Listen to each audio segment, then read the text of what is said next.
Seja bem-vindo a mais um encontro especial do Lição em Dose Dupla. Que bom estarmos juntos e é uma alegria para mim aqui saber que você está entrando, assistindo, compartilhando esta live. E eu quero pedir para você agora, se você não fez isso, que aproveite a oportunidade para compartilhar nossa transmissão. Você pode pegar o link aí do YouTube, compartilhar através do WhatsApp para os seus contatos. Você pode também, pelo próprio Facebook, fazer o compartilhamento através da sua própria rede aí, social. Eu fico muito feliz porque você tem o desejo de conhecer mais a palavra de Deus. E como é gostoso estudar a Bíblia. E nós estamos aqui mais uma vez reunidos para estudarmos a lição da Escola Sabatina, um tema incrível, importante. Como nós devemos, como cristãos, nos comportar diante das dificuldades, das adversidades. E nós temos muitas percepções diferentes que podem ser extraídas da palavra de Deus. Eu estou feliz porque tenho aqui comigo a alegria de ter um pastor que é amigo, que é companheiro, que é meu chefe também. Pastor Cláudio Leal é um homem de Deus. Seja bem-vindo, pastor Cláudio. Muito obrigado pela sua presença. Olá, pastor Roger. Um prazer estar mais uma vez nesse Lições da Bíblia e estar com você que nos assiste, ouvendo estas imagens e crescendo conosco no conhecimento da palavra de Deus e também na confiança na direção de Deus na nossa vida. Seja bem-vindo e Deus nos abençoe nesse estudo. Muito obrigado, viu, pastor Cláudio, pela sua presença aqui conosco. Eu não tenho dúvida nenhuma de que, especialmente aqueles que têm um contato mais próximo, pessoal contigo, te admiram e apreciam demais quando você participa aqui conosco, pastor, na transmissão aqui do Lição em Dose Dupla e outras transmissões que nós fazemos aqui da Ápice. Então, mais uma vez, muito obrigado pela sua presença. E também eu quero agora dizer para você que chegou o momento de você correr, pegar a Bíblia, pegar a lição, anotar as principais percepções que você tem aí do texto bíblico, tá bom? Ter acesso também através do link, tá?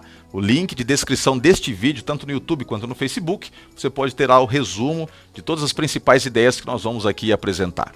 Tendo isso posto, chegou o momento de nós estudarmos a palavra de Deus. Feche os seus olhos, vamos falar com o Senhor. Pastor Cláudio, você poderia nos conduzir em oração? Com prazer.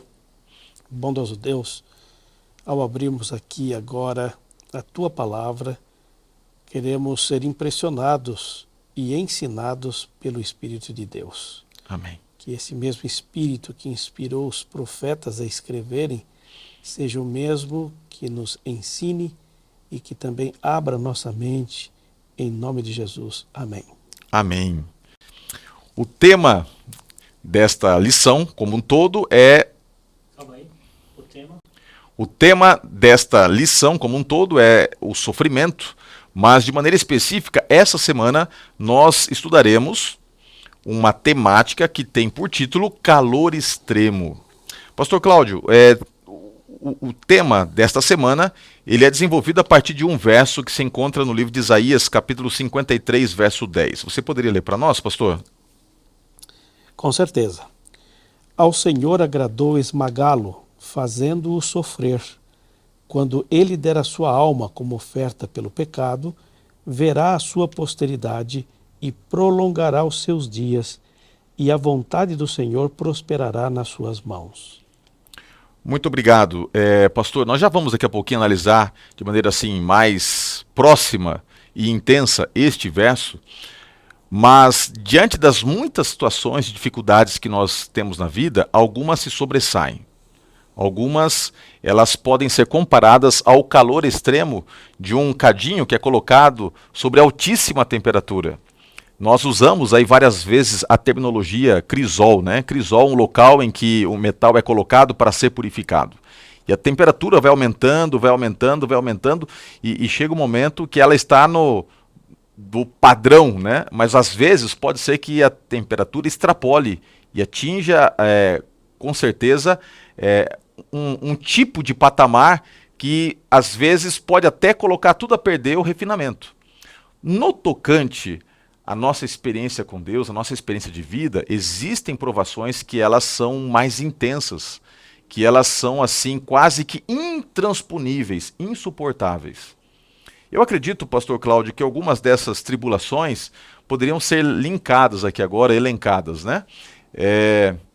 você poderia nos dar um exemplo, pastor Diego, de situações que realmente nos fazem até às vezes questionar a presença de Deus. Alguns, no calor de uma situação tão extrema, chegam a questionar até a existência de Deus, né? Mesmo que no passado estivessem ali firmes na fé, porque tem situações que são diferentes, né? É verdade, pastor. Todos nós passamos por crises e essas crises são diferentes de pessoa para pessoa. O que é uma crise para um pode não necessariamente ser crise para o outro. Há um outro aspecto também que vai ficar um pouco mais claro um pouco mais adiante na lição, é que a crise também é diferente dependendo do momento da vida que você está.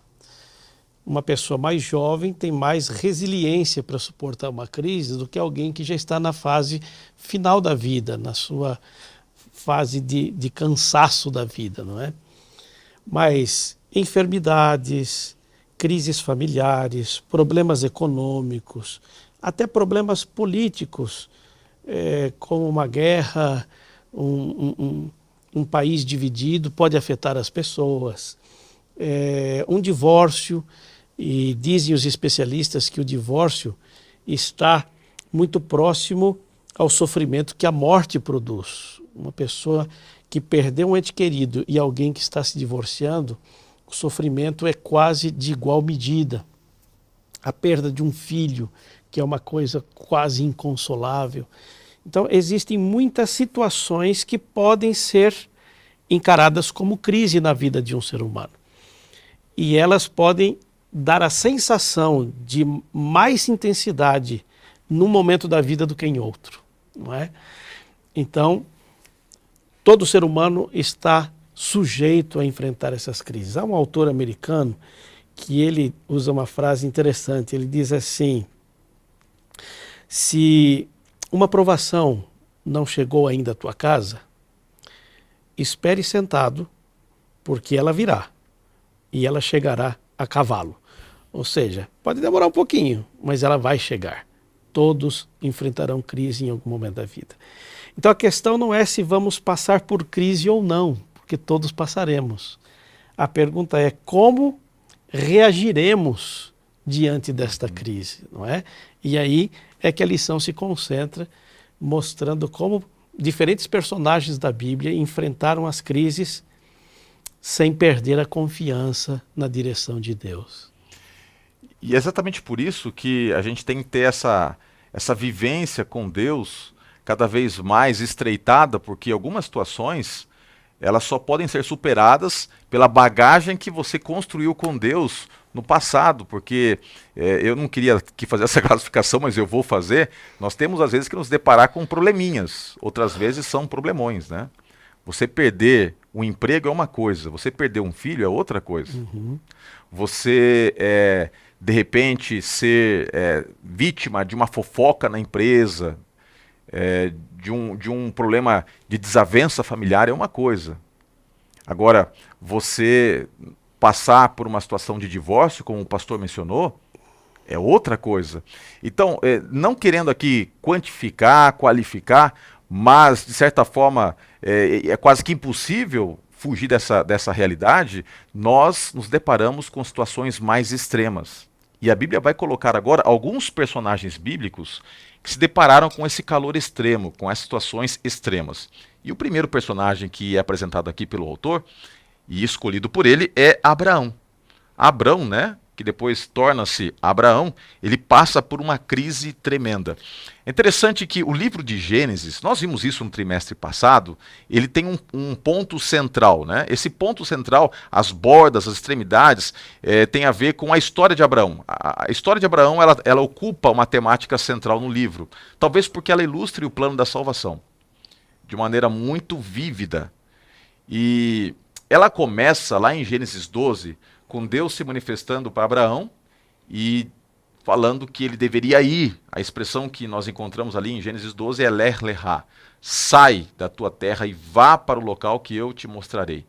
E ele sai. Só que ele se depara nessa jornada com problemas, com dificuldades, e muitas vezes a fé dele é vacilante. Uma hora ele se vê numa situação em que ele teme que a esposa, né, ao ser identificada como, né, pertencendo a ele, pudesse ser o objetivo ou um meio pelo qual ele morreria. Então ele mente, ele tropeça aqui, ele tropeça lá, e embora outras vezes acertasse na sua confiança, Deus diz, olha, você vai ter um filho, e tem um momento que ele ri de Deus, ou seja, ele tem uma fé oscilante, mas que ao mesmo tempo vai sendo fortalecida. E quando chega no capítulo 22, nós encontramos um homem maduro, talvez preparado para enfrentar a maior provação que um pai pode passar na vida. Que não é apenas saber que o filho está prestes a morrer, mas entender que Deus está pedindo para que ele mate o próprio filho, né? Então agora no capítulo 22, verso 1 e 2, nós lemos o seguinte, Gênesis 22, se você tem sua Bíblia, pode acompanhar conosco. Gênesis 22, verso 1 e 2, diz assim, depois destas coisas, pôs Deus Abraão à prova e lhe disse, Abraão, e ele respondeu, eis-me aqui. Acrescentou Deus, toma o teu filho, teu único filho, Isaque, a quem amas, e vai-te, aqui a expressão leh-lehá, a terra de Moriá, e oferece-o ali como holocaustos. O holocausto. É quase que inimaginável, né, pastor, imaginar, e com perdão aqui da redundância, mas é quase que impossível imaginar a dor de um pai recebendo uma ordem dessa, né? Só tendo muita confiança para passar por um crisol como esse. Então, pastor, você mencionou uma coisa muito interessante. Deus não pede, isso é bíblico, né? Deus não envia uma prova que você não possa suportar. E para que você possa suportar provas, Deus vai permitindo que você passe por diferentes fases, com intensidades diferentes, que vai preparando alguém para suportar situações de maior crise. E Abraão vem demonstrando ao longo da sua história dependência, confiança em Deus. Em cada crise, às vezes ele tropeça, às vezes ele acerta. Em cada erro e acerto, ele cresce na compreensão e na confiança em Deus, até que chega um ponto em que Deus imagina que ele está apto para enfrentar uma prova dessa natureza. Então, é interessante notar, e aqui neste comentário de domingo, eu volto ao que eu mencionei anteriormente, diferentes fases da vida tornam a intensidade da provação diferente. Aqui Deus diz, Deus guardar a sua última e mais rigorosa prova a Abraão, quando o fardo dos anos já estava muito pesado sobre ele, e ele almejasse o repouso das ansiedades e trabalhos. Então, foi, como você disse, uma provação inimaginável. Mas sempre é bom lembrar que se Deus permite, é porque Deus crê que você é capaz de suportar esta prova pela graça dele. Deus nunca permite uma prova com o intuito de levar alguém ao sofrimento, mas para retirar dele o pecado. E tudo aquilo que exista na sua vida, que de alguma maneira vá tomando o lugar de Deus, Deus pode permitir que você passe por situações extremas para provar para você que está pondo a confiança no lugar errado, para provar que isso é um pecado e tirar de você algum ídolo que de outra maneira jamais você abandonaria. Apesar de Isaque ser a promessa de Deus a Abraão, em algum momento Isaque começou a se tornar um fim em si mesmo, um fim em si mesmo. Eu não sei se é muito pesado dizer isso, mas estava quase se tornando um ídolo para Abraão. Era o centro da existência dele e da esposa, era o menino. E nada e nem ninguém pode ser o centro da sua vida. É óbvio que Deus não iria permitir que Abraão o matasse, porque isso iria contra o próprio atributo de Deus, que é não matarás. Mas Abraão não sabia disso. E Abraão foi testado e mostrou ser confiável. E Deus nem permitiu que chegasse a esse ponto. Porque para Deus não importa necessariamente que você passe pela provação e a cumpra até o fim. Às vezes Deus quer saber simplesmente qual é a tua disposição e até onde você é capaz de ir ou está disposto a ir como prova de fidelidade a Ele. No caso de Abraão, não precisou matar. Estava mais do que evidente de que Abraão estava, neste momento, convencido de que Deus tornara-se outra vez o centro da sua vida. Enquanto você falava, pastor, aqui veio uma ideia interessante. Eu nem tinha pensado nisso, mas veio essa ideia mediante a tua fala.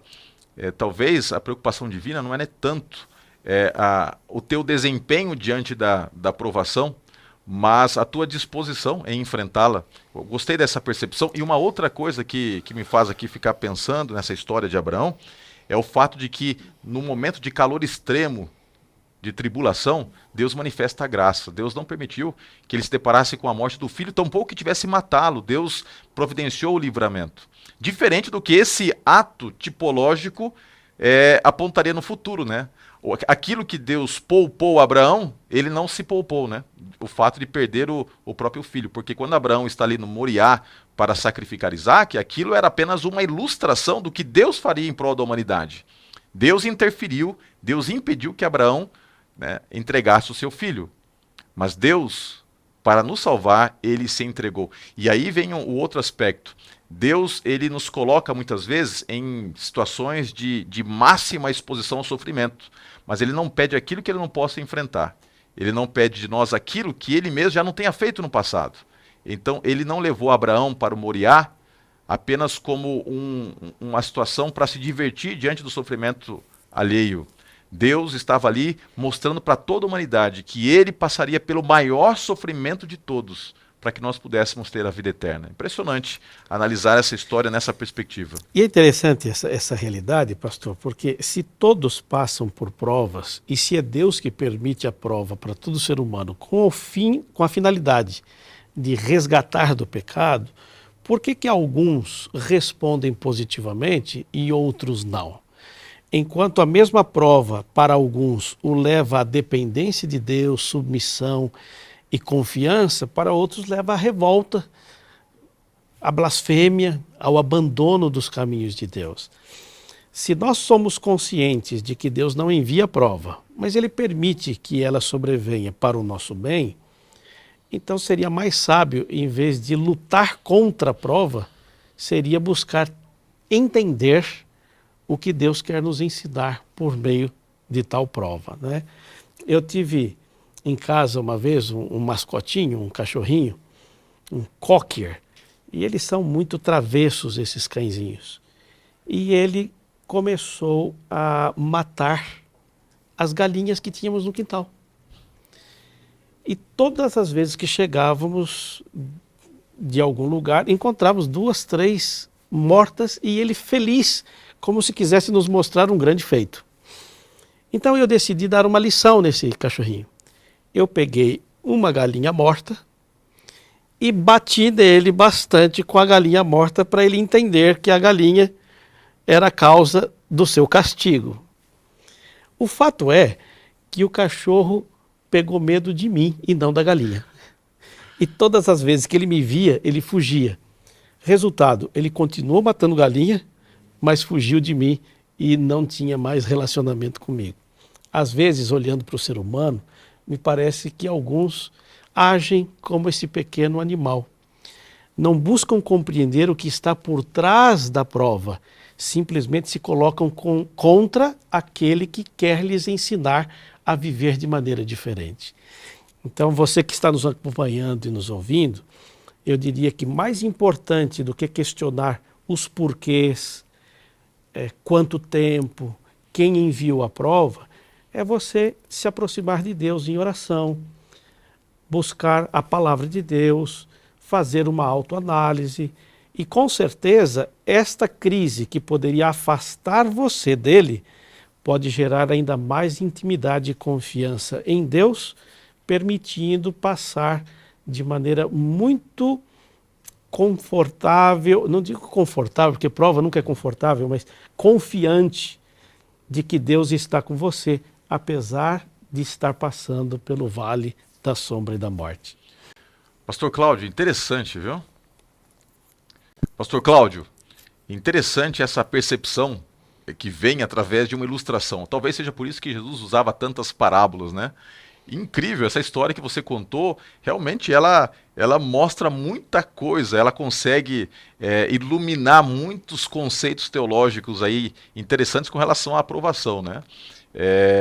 Muito obrigado por compartilhar, ficou aqui para todos nós, quem sabe, esta ideia nítida de que às vezes em vez de nos inquietarmos diante do Senhor que manda a prova, deveríamos nos perguntar o porquê da prova, né? E essa historinha ilustrou muito bem. Agora, dentre os exemplos bíblicos que são extraídos aqui pelo autor, o primeiro tem a ver com uma realidade associada à morte, né? Ou seja, lógico, Deus evitou a morte, mas apontava para a morte, que pode ser um calor, né, extremo dentro de um contexto de provação. Agora, o próximo exemplo é um exemplo que tem a ver com a parte matrimonial, relacional, que também é um calor extremo. Eu acredito que muitos que estão talvez aí assistindo essa transmissão estão passando por dificuldades matrimoniais, relacionais, e como isso machuca, como isso traz exaustão física, espiritual, emocional. E nós temos um caso bem singular, que é o caso de Oséias. Nós não vamos encontrar na Bíblia nada parecido com o que Oséias vivenciou. Oséias era um jovem cheio de sonhos, expectativas, queria formar uma família, queria casar-se, e de repente Deus dá a notícia: olha, você vai casar. Mas a pessoa que é encaminhada por Deus para ser a sua esposa estava muito longe de qualquer tipo de ideia prévia que ele tinha. Então eu convido você a abrir a Bíblia aí no livro de Oséias, e nós vamos ver o que aconteceu com Oséias e como isso também nos ensina ainda hoje. Oséias, no capítulo 1, nós encontramos o seguinte. Verso 1. Palavra do Senhor que foi dirigido a Oséias, filho de Beeri, nos dias de Uzias, Jotão, Acás e Ezequias, reis de Judá, e dos dias de Jeroboão, filho de Joás, rei de Israel. Quando pela primeira vez falou o Senhor por intermédio de Oséias, então o Senhor lhe disse: vai, toma uma mulher de prostituições e terás filhos de prostituição, porque a terra te prostituiu, desviando-se do Senhor. E aí, quando você continua lendo a história, você vê que Gomer é introduzida na vida de Oséias. Há um grande debate teológico, especialmente nos comentários que são feitos aqui por especialistas, no tocante ao que seria esta mulher de prostituições. Alguns dizem que Gomer já era possivelmente uma prostituta. Outros dizem que Deus está antecipando o futuro e mostrando que ela se tornaria prostituída no processo.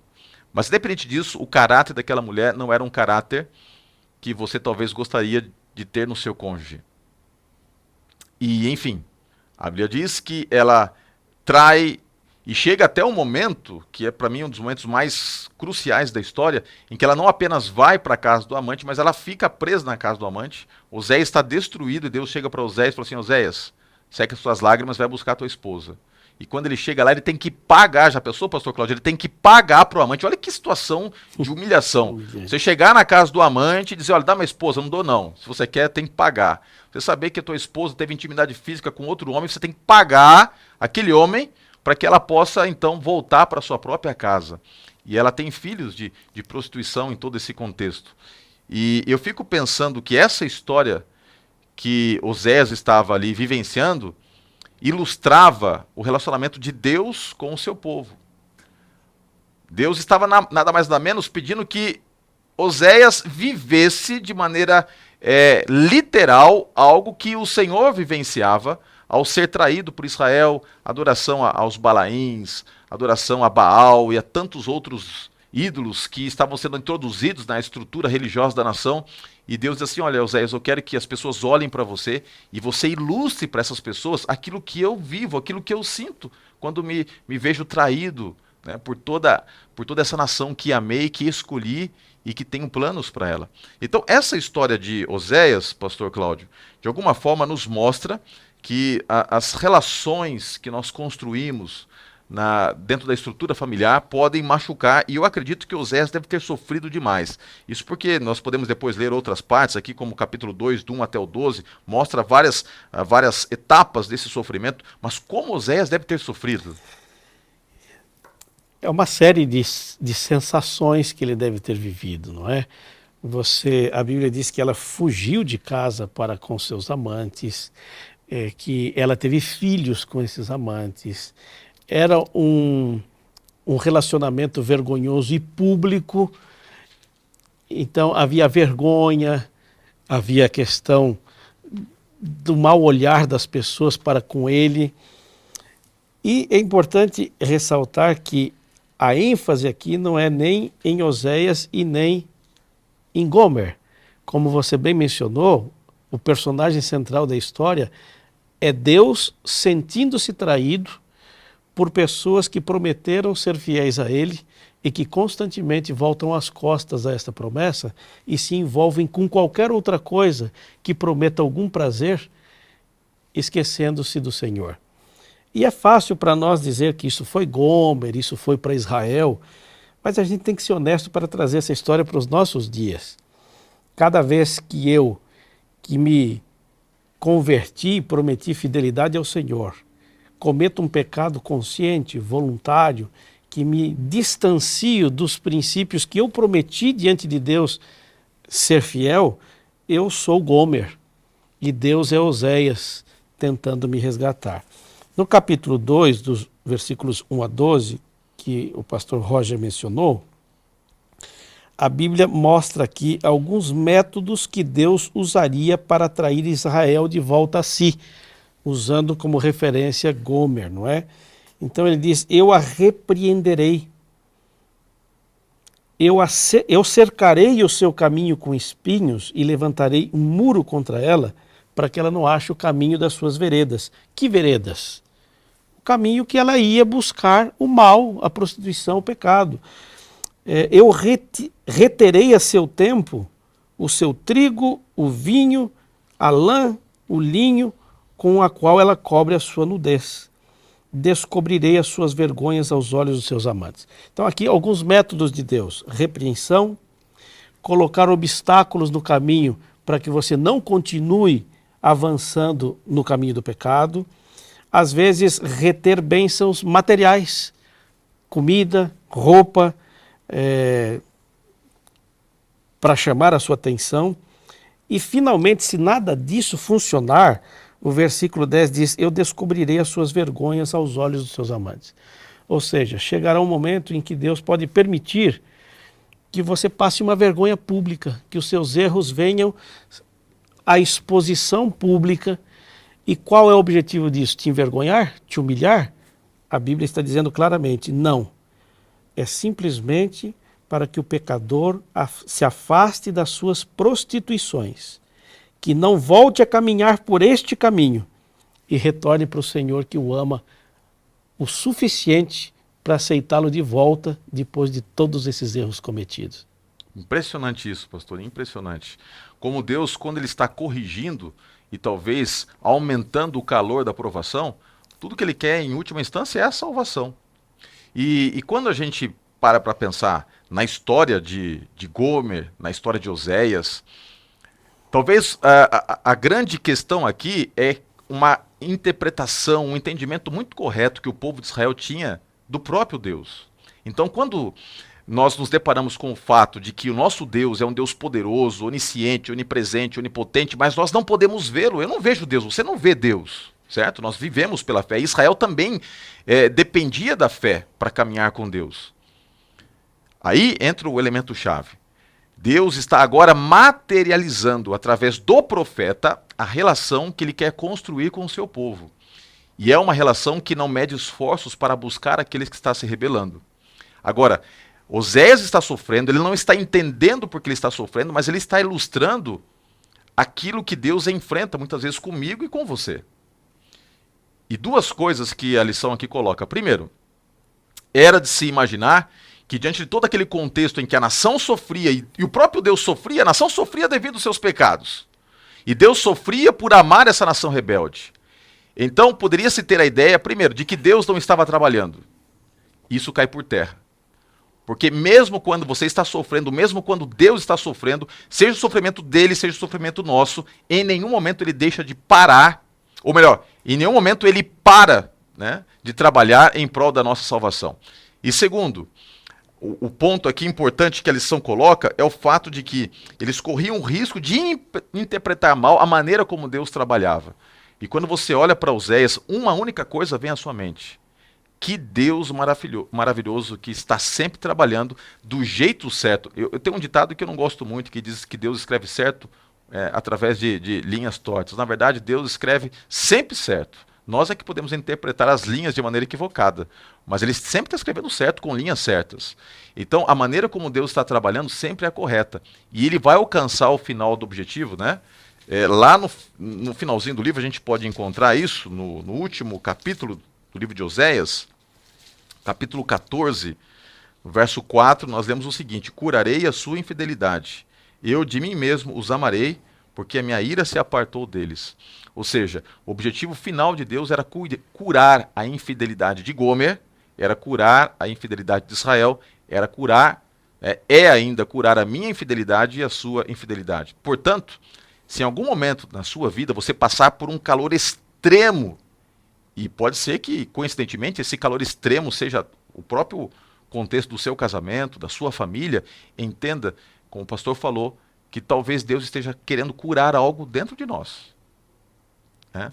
A provação, às vezes, ela é redentiva, né? Ela tem um aspecto redentor, né? De purificar, de nos ajudar a nos depararmos com a necessidade de cura e clamarmos pela mesma. Então, aqui fica uma história bonita, a história de Gomer, Oséias, Israel, Deus, mas que ilustra também a minha realidade, o meu relacionamento com o Deus Criador dos céus e da terra. Nós já vimos dois casos, né, extremos. Um que envolve a possibilidade da morte, outro que envolve problemas relacionais, mas um outro cadinho quente, esse é aquele que envolve as enfermidades físicas, né? As enfermidades, elas podem muitas vezes representar um crisol terrível de ser suportado. E nós temos um personagem, talvez nenhum personagem sofreu tanto quanto Jó. E pastor, eu estava aqui olhando as enfermidades que Jó enfrentou, e eu quero compartilhar com você. Olha só. Primeiro, ele perde todos os filhos, né, num único dia. Só isso já poderia ser um caos tão grande que a pessoa entraria num estado de depressão profunda, né? Perder um filho já leva alguém para depressão, às vezes lutando com a mesa há anos. Imagina se você tem 5, 6 filhos e todos morrem num único dia, no mesmo momento. Imagina o trauma, né, físico, não é só emocional, porque o emocional afeta também o aspecto físico. Aí, ele tem úlceras malignas, desde a planta do pé até o alto da cabeça, a ponto de que eram úlceras expostas, ele tem que pegar cacos, ele fica se coçando. Você imagina, ele vê o verme andar sobre a pele e muitas vezes ele tem que arrancar esses vermes com cacos. E coçava, ardia, doía, desde a planta do pé até ali a cabeça. Uma outra coisa, ele tem febre alta, ele tem dores fortes nos ossos, ele tem angústia, ele não consegue dormir dia e noite, a garganta dele está seca, ele não consegue se alimentar. Como sofreu? Pastor, eu acredito que em meio a todo esse sofrimento, nós vamos depois ver o que isso redundou, mas ele não deixou de confiar em Deus. Agora, é difícil, né? Passar pelo crisol da enfermidade não é fácil, porque a gente pergunta, Deus não pode tudo, ele não cura? Onde está esse Deus? É verdade, pastor.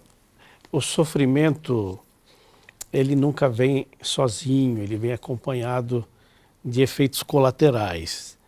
Então, Jó teve a perda de família, que é uma dor terrível, a saúde, como você mencionou, mas a sua angústia mental também foi muito grande. Na tentativa de compreender o porquê, não é? O porquê. E de alguma maneira, pastor, Jó ilustra uma realidade presente ainda hoje. De alguma maneira, nós imaginamos que Deus nos deve alguma coisa. Porque se nós introjetássemos a nossa realidade, que nós não temos direito a nada, e que a única coisa que nós merecemos por direito é a morte, nós compreenderíamos que qualquer bem que tenhamos, ele é resultado da graça de Deus, não mérito nosso. Você tem saúde, tem casa, tem família, pela graça de Deus. O que Deus deve para você? Nada. E Jó tinha, de alguma maneira, consciência disso, até o ponto que ele chegou a dizer, olha, eu sou consciente, é o Senhor que me deu, o Senhor tomou, e bendito seja o nome do Senhor. O fato é que, mesmo tendo esta noção, Jó sofria com perguntas para as quais não tinha resposta. Por que Deus permitiu isso? ele sofria a acusação e o julgamento de outros. E talvez nunca venhamos a compreender o porquê do sofrimento e qual o objetivo de Deus por trás disso. No caso de Jó, nós compreendemos porque está relatado agora, mas Jó só compreendeu um pouquinho lá no final da sua vida. O fato é que, independente de compreendermos ou não, é importante você ter a convicção de que Deus é fiel, Deus está sempre ao seu lado, Deus tem interesse de salvação, Deus não faz ninguém sofrer, Ele permite que o inimigo produza sofrimento. E até surge uma pergunta na lição, pastor, se Deus permitiu que Jó sofresse, ou se foi Satanás que produziu o sofrimento, no final que diferença isso faz? A diferença é que o sofrimento que o inimigo causa é para destruição e morte. Jesus disse isso. O inimigo vem só para roubar, matar e para destruir. E eu venho para dar vida e vida abundante, vida eterna. Se você está focado em Deus e tem consciência de que depender dele, mesmo sem entender todas as coisas, é o melhor caminho, o sofrimento, seja qual seja, resultará para você em aprendizado, desenvolvimento espiritual, emocional e, por fim, a salvação. Se você não entende desta maneira e prefere acusar a Deus como se ele fosse o causador do mal, a tendência será você se afastar dele, rejeitar o seu método de salvação e purificação e, ao final, você terminar pior no final da provação do que ao seu princípio. No caso de Jó, mesmo sem entender tudo, ele adorou, né? Ele adorou a Deus, não é? O Senhor tirou, o Senhor me deu, o Senhor tirou, bendito seja o nome do Senhor. E só para eu fechar aqui e devolver para você, porque tem aí alguns aspectos que a lição nos apresenta de como aprendermos com a lição de Jó. O capítulo final de Jó, ele diz assim: Senhor, até agora eu te conhecia de ouvir falar a seu respeito, mas hoje os meus olhos te viram. E ainda que o Senhor me mate, em você eu confiarei. Que lindo isso, hein? E muitos de nós, hoje, somos cristãos, somos relativamente fiéis a Deus, com base no que nós ouvimos de outros. É o ensinamento que recebemos dos nossos pais, é a herança religiosa familiar. E você até pode perguntar para alguém, por que você é adventista, ou católico, ou evangélico? E a pessoa vai responder isso: meus pais eram, eu também sou. E ao responder isso, eu estou respondendo o que Jó respondeu: olha, eu conhecia você de te ouvir. Mas chega um aspecto da vida que você precisa ter uma experiência pessoal com Deus. E é nesse momento da provação que vai realmente verificar o quanto da sua fé é apenas do que você ouviu falar ou é daquilo que você desenvolveu por experiência com o Senhor. E se você desenvolveu algo, o final da provação será um relacionamento tão mais íntimo com Deus, ao ponto de dizer o que Jó disse: Senhor, eu não entendi nada, mas isso não importa. Ainda que o Senhor me mate, eu nele confiarei. Essa perspectiva, pastor Cláudio, que você trouxe, é uma perspectiva incrível. E ela se enquadra aqui em 3 lições que o autor coloca. Primeiro, que Jó, ele reconheceu o desamparo dele e que ele não tinha direito a reivindicar nada. Ok? Segundo, que Jó reconheceu que Deus tinha o total controle da situação. E terceiro, ele concluiu a sua crença, né, na justiça divina, dizendo: bendito seja o nome do Senhor. Ele não tinha a percepção do grande conflito, ele não tinha a percepção que aquilo estava vindo do mal, mas mesmo imaginando que aquilo estivesse vindo de Deus, ele pensou o seguinte: olha, eu não consigo entender. E se eu não entendo, entre as minhas dúvidas e a minha confiança, eu escolho a confiança. E uma coisa fantástica dessa história, pastor, antes de a gente passar a seguinte, é que às vezes dá a impressão de Deus ser assim um pouco sádico, né? Deus joga com Jó diante de Satanás: olha, faz lá o que você quiser com ele, pode testar. Na verdade, o personagem principal dessa história não é Jó. O que estava em jogo ali era Deus e o seu caráter. Porque a acusação que Satanás fazia não era contra Jó, era contra Deus. Você suborna as pessoas. Jó é fiel para você porque você dá tudo o que ele quer. No momento em que Deus permite a aprovação de Jó, quem está com o caráter em jogo é Deus. Porque o que Deus estava fazendo, na verdade, era, olha, eu confio tanto em Jó que eu ponho a minha mão no fogo por ele. Eu arrisco o meu nome de que ele não vai falhar. Você já pensou que é Deus confiar num ser humano falho, como somos, ao ponto de dizer para Satanás, olha, eu me arrisco. Eu confio no Roger ao ponto de você tentá-lo e saber que ele não vai falhar. Então, a história de Jó revela uma grandeza de confiança de um Deus apostando no seu sucesso e acreditando que, apesar dos pesares, você é capaz de ser fiel e louvá-lo apesar do sofrimento. Seria o mesmo que imaginar que Jó, através dessa história, demonstra a fé que ele tinha em Deus, mas também a história mostra que Deus tinha fé e em confiança Jó. nele. Olha. É uma relação de amizade e intimidade tão grande entre Deus e um ser humano que se coloca à disposição dele, que é difícil de entender a história, mas nesse contexto a gente vê a beleza de um Deus que se arrisca acreditando de que você é capaz de ser fiel, mesmo sem ser beneficiado materialmente. Impressionante.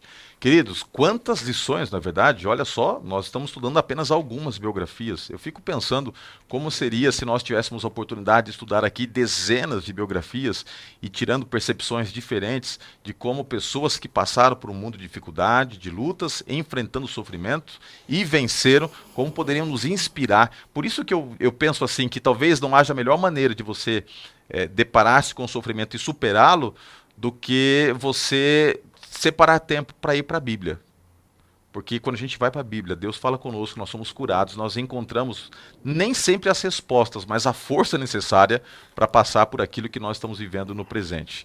E olhando para essas muitas histórias, nós temos mais uma biografia que é apresentada aqui, que é a biografia de Paulo. Paulo sofreu demais, né? Paulo ele passou por muitas lutas e Paulo foi realmente colocado no calor extremo. Também estava aqui dando uma olhadinha nas coisas que Paulo enfrentou, e Paulo passou por muitas coisas, né? Ele coloca aqui o seguinte: recebi 5 vezes dos judeus 39 açoites. O que Cristo passou um pouco antes da cruz, que a gente fica horrorizado, né? Ele passou por uma série de tortura e foi ali chicoteado por 39 vezes. Diziam os historiadores que ninguém suportava o 40º açoite. Ele passou, Paulo, 5 vezes por aquilo que Cristo passou, um pouco antes de ser crucificado. 3 vezes ele foi golpeado com varas, apedrejado a ponto de as pessoas acharem que ele estava morto. E quando foram recolher o pseudo-cadáver, perceberam que ali ainda tinha alguém respirando. Imagine quanto tempo ele passou se recuperando, aquelas pedras terríveis que devem ter desfigurado o rosto, o corpo, quebrado partes do seu corpo, né? Ele passou por naufrágio, ele diz o seguinte: passei por naufrágio, passei uma noite e um dia exposto à fúria do mar, estive continuamente viajando de uma parte a outra, enfrentei perigos nos rios, perigo de assaltantes, perigos dos meus compatriotas, perigos dos gentios, perigos na cidade, perigos no deserto, perigos no mar, perigos dos falsos irmãos, trabalhei arduamente, muitas vezes fiquei sem dormir, passei fome e sede, e muitas vezes em jejum suportei frio e nudez. Depois você pode ler toda a lista lá em 2 Coríntios capítulo 11, a partir do verso 23. Mas o ponto aqui é o seguinte: mesmo passando por todos esses perigos, ele não perdia a esperança.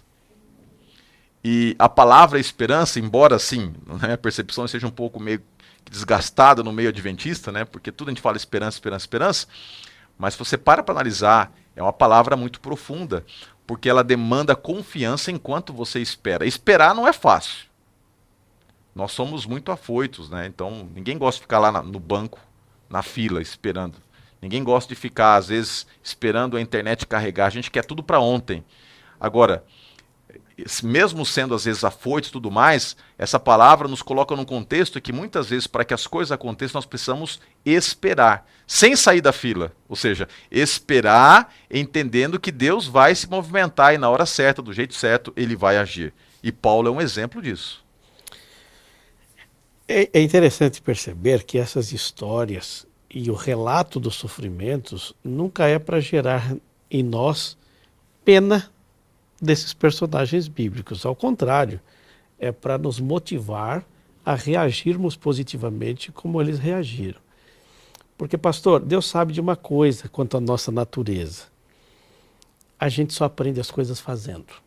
Como que uma criança aprende a falar? Falando. Como uma criança aprende a andar? Andando. Como que alguém aprende a nadar? Nadando. E como alguém aprende a desenvolver aspectos positivos do caráter, por exemplo, com a paciência? Aliás, cuide com as orações que você faz, porque a oração ela é respondida. Agora, como que Deus gera paciência em alguém que pede por paciência? É enviando para ele algum tipo de tribulação. E Paulo diz isso, que é por meio da tribulação que gera a paciência. Como que Deus nos ensina humildade? É sendo provocados a sermos orgulhosos. Como que Deus nos ensina a sermos, sei lá, todas as lições que Deus quer nos ensinar só é possível por meio da experiência prática.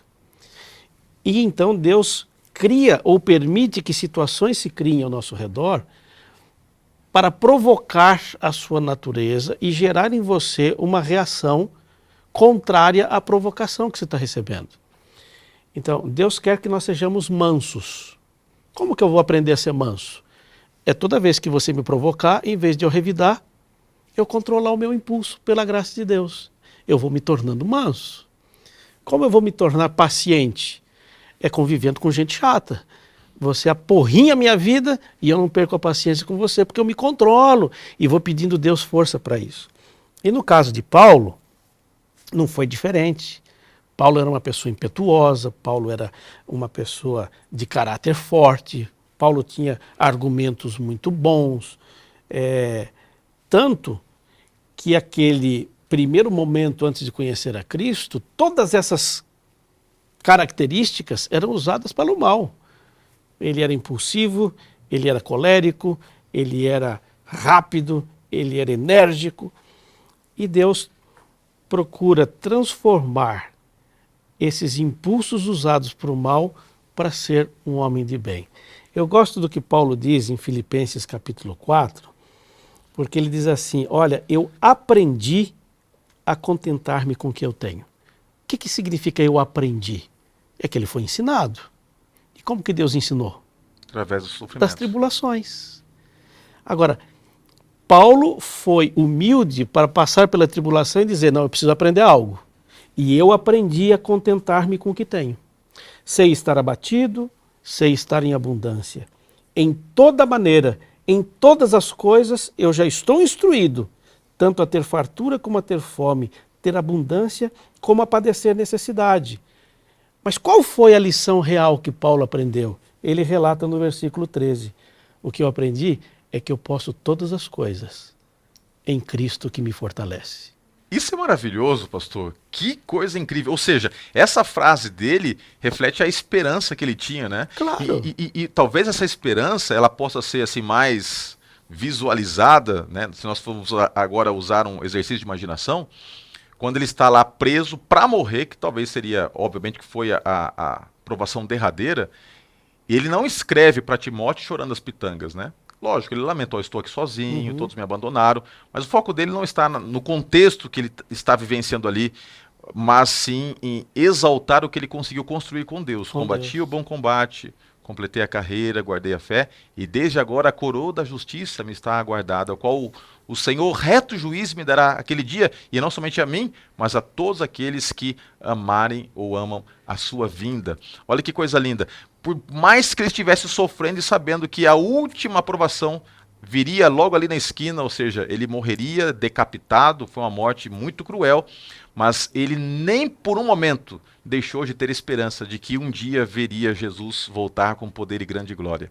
Eu gosto muito de uma citação do Espírito de Profecia que diz que no momento que ele estava para ser decapitado, Deus concedeu para ele a mesma visão que Estevão tivera um pouco antes de ser morto apedrejado. Porque Estevão, quando está para ser apedrejado, ele olha e vê Jesus assentado à destra do Pai.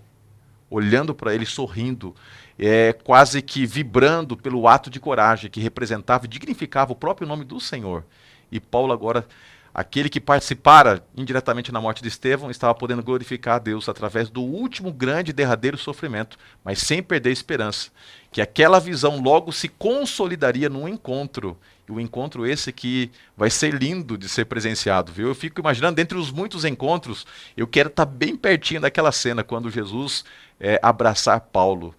Vai ser incrível visualizar esta cena no final do grande conflito. O encontro de Jesus com várias pessoas vai ser impressionante. Eu fico imaginando Jesus com Pedro, Jesus com Adão, também vai ser incrível, mas eu fico imaginando Jesus com Paulo, vai ser impressionante. E pastor, eu mencionei um aspecto da tribulação de Paulo, nas palavras dele, eu aprendi. Então, a tribulação tem o propósito de ensinar. Mas tem um outro propósito ainda, na vida de Paulo se torna claro, que está relatado aí em 2 Coríntios capítulo 1, versículo 4, quando ele diz assim: é ele que nos conforta em toda a nossa tribulação. É Deus que nos conforta. Para quê? Para podermos consolar os que estiverem em qualquer angústia, com a consolação com que nós mesmos somos contemplados por Deus. Então, Deus quer nos ensinar para que você ensine outros. Deus quer nos provar para que você seja motivação e estímulo a outros que estão sendo provados. Só que, como você vai ser estímulo para alguém por algo que você nunca vivenciou? Você entraria para aprender a pilotar um avião cujo professor nunca pilotou um avião? Jamais. A confiança que temos é sempre baseada na experiência de outro. Então, Deus também nos prova para nos tornar uma bênção maior na vida de outros. Porque assim como Deus me provou e eu fui agraciado, superei pela graça de Deus, hoje eu tenho autoridade para dizer, pode confiar, eu já vivi isso. Deus foi fiel na minha vida e vai ser na sua. Até porque, como a gente pode crer que Deus é consolo, conforto, se nós não passarmos pela tribulação? É só a tribulação que nos ensina esta faceta de Deus. Né? Exatamente. Como é que eu posso receber o conforto de Deus se eu estou vivendo na tranquilidade? Não é na tranquilidade que Deus se manifesta como sendo aquele que consola, aquele que conforta. É nas tribulações. E eu só posso estender conforto para os meus irmãos se eu primeiramente receber o conforto de Deus. Por isso, talvez, um dos motivos da tribulação é nos ensinar. E falando em ensino, pastor, nós precisamos encerrar aqui pelo tempo, mas eu creio que esse calor extremo nos deixa 3 lições. 3 lições, e eu quero destacar as 3. Primeiro, o calor extremo não tem por objetivo nos destruir. Ou seja, quando vier uma prova aparentemente insuportável, mas muito forte, isso não é para te destruir. Ok? Mas quem sabe para destruir o pecado. Ou implementar em você algo que você não tenha. Segundo, o calor não é para nos tornar miseráveis, mas para nos tornar puros. Ou seja, a aprovação, ela desperta em nós coisas que nós não tínhamos antes dela. E terceiro, o cuidado de Deus por nós em todos os momentos é constante e eterno. Ou seja, nós só vamos entender o cuidado de Deus na sua esfera mais ampla, no seu escopo mais pleno, quando nós estivermos passando pela tribulação e especialmente pelas tribulações extremas. Que bom que você esteve conosco participando desse estudo. Eu fico muito feliz em saber que você que é professor da Escola Sabatina, você que é diretor da Escola Sabatina, está tendo a oportunidade de trabalhar um aspecto tão prático que nós vivenciamos no dia a dia, e é possível que hoje você esteja aí pensando em cenas de sofrimento que você tem se deparado, e é possível que neste sábado, ao estar conversando com alguém sobre o sofrimento, você não apenas fale sobre aspectos teóricos, mas veja no olhar de alguém esse sofrimento estampado. Lembre-se, se alguém estiver passando pelo sofrimento extremo, talvez seja a oportunidade singular, uma oportunidade de ouro, de perceber Deus de uma forma diferente. Que a graça e a paz de Cristo esteja contigo. Eu quero orar por você e fazer o convite para que você esteja sempre conosco, participando, tendo também o acesso ao resumo da lição que você tem aí na descrição do vídeo. E lembrando-se sempre, é através do estudo da Escola Sabatina, da lição da Escola Sabatina, que nós podemos ter talvez o impulso necessário para cavarmos a Bíblia de uma maneira ainda mais profunda. Que não seja apenas um estudo pragmático, mas um estudo efetivo, feito diariamente, tá bom? Diariamente se desafie a estudar mais e mais. Procure textos do Espírito de Profecia sobre o sofrimento, vá além, ande a segunda milha no estudo, para que você, de maneira bem preparada, possa compartilhar melhor e também vivenciar melhor a graça e a presença de Deus na sua vida. Vamos orar?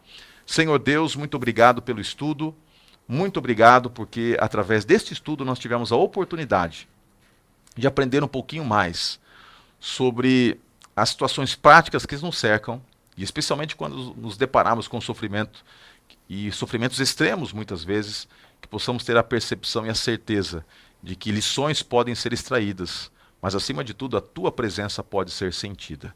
Nos colocamos sobre os teus braços de amor, que a tua graça esteja sobre todos nós, oramos em nome de Jesus. Amém. Muito obrigado, pastor Cláudio, pela sua presença conosco. Muito obrigado você que participou conosco até agora. Que você tenha um ótimo momento de adoração na igreja quando você estiver revisando a lição com aqueles que estão ao seu lado. Deus abençoe a todos.